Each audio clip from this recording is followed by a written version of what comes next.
My name is Lynn Von Thaden. I'm a Board Certified Behavior Analyst and a behavioral consultant for Brett DiNovi Associates. Have you ever wondered if praise is really a reinforcer? If you've ever written a behavior support plan, it's likely that you've included a lot of praise as your prescription. It's our number one way of combating attention-maintained behavior, whether it's an antecedent-based strategy like non-contingent reinforcement, or as a consequence, reinforcing replacement behaviors with potent praise. It's likely that you've trained praise a lot. You've modeled it, you've trained different variations of it, behavior-specific, diverted attention. You've probably even shown a couple of people how to praise good behavior models as a redirection for inappropriate behavior. But at the end of the day, how do you know that praise actually increases behavior? Cooper and colleagues define a generalized conditioned reinforcer as a stimulus that gains its reinforcing power through its association with a primary reinforcer, that as a result of having been paired with other conditioned and non-conditioned reinforcers does not depend on an establishing operation for any particular form of reinforcement for its effectiveness. For many people, praise is conditioned through your childhood. You've often been told what a great job you've done while delivered toys, food, maybe even hugs. But I'm sure you've contacted a couple of kiddos where you thought, is praise really doing what I hope it is?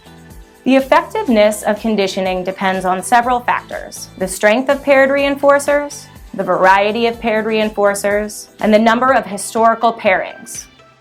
Oftentimes, generalized conditioned reinforcers lose their potency over time, either because the schedule was thinned too quickly or they haven't received enough backup reinforcement over the schedule of time. So how can you know before you start your intervention whether you should prescribe praise for your attention-maintained behaviors?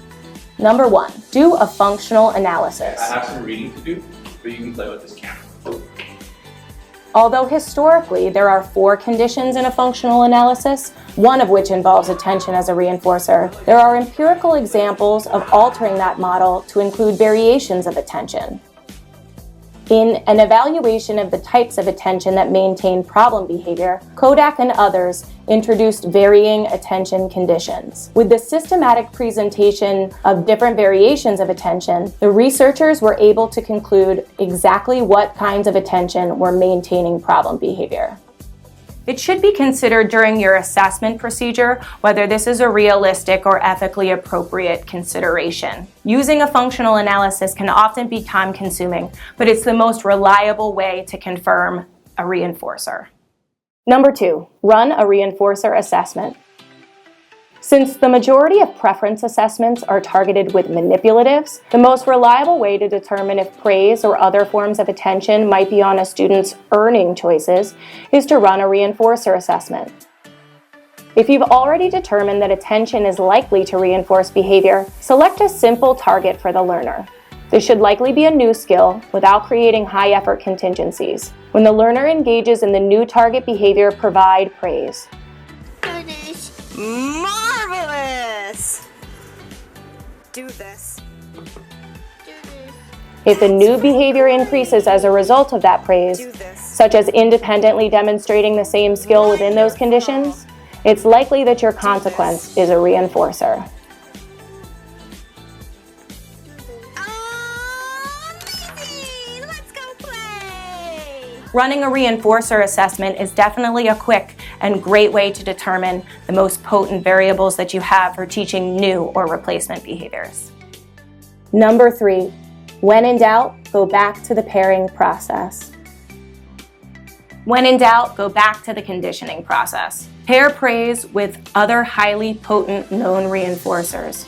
If you have determined that other forms of attention, such as eye contact or reprimands, are more likely to increase behavior, try shaping or systematically varying how praise is delivered by changing your tone of voice, volume, or body language. As behavior analysts, our attention is our most powerful weapon, so make sure you use it right.